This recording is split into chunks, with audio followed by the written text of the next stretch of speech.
అసలు liquor scam లో నకిలీ మద్యంలో ఏ మాత్రం కూడా సంబంధం లేనటువంటి మా బీసీ నాయకుడు మాజీ మంత్రి జోగి రమేష్ గారిని అరెస్ట్ చేయడం దారుణం. ఈ నకిలీ లిక్కర్ తయారీ చేస్తుంది మీరే, ఈ నకిలీ మద్యం అమ్ముతోంది మీకు సంబంధించినటువంటి వాళ్ళే, దీనికి తయారీ మీదే బాధ్యత, మీకు సంబంధించిన వాళ్ళే దీన్ని అమ్ముతా ఉన్నారు. దీనికి సంబంధించినటువంటి వాళ్ళే యథేచ్ఛగా ఈ రోజు రాష్ట్ర వ్యాప్తంగా కూడా అన్ని బెల్ట్ షాపుల్లో, పర్మిట్ రూముల్లో, అలాగే లిక్కర్ షాపుల్లో కూడా ఈ నకిలీ మద్యం ఈ రోజు అందుబాటులోకి తీసుకొచ్చి కానీ అమ్ముతుంది. కానీ ఈ రోజు మీకు సంబంధించినటువంటి వాళ్ళే.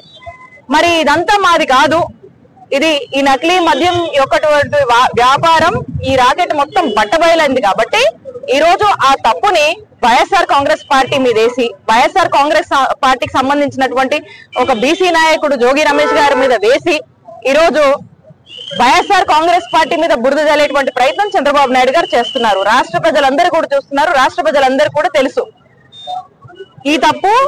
ఈ నకిలీ మద్యం వ్యాపారం చేయిస్తుంది కూటమి ప్రభుత్వం చంద్రబాబు నాయుడు గారి కనసైగల్లోనే.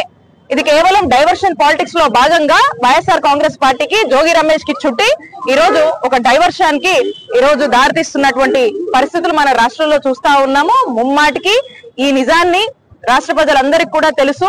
చంద్రబాబు నాయుడు గారు వాంటెడ్ గా వైఎస్ఆర్ కాంగ్రెస్ పార్టీ వాళ్ళ మీద గుడ్డగాలు చేస్తున్నారనేటువంటి విషయం ప్రజలందరికీ తెలుసు.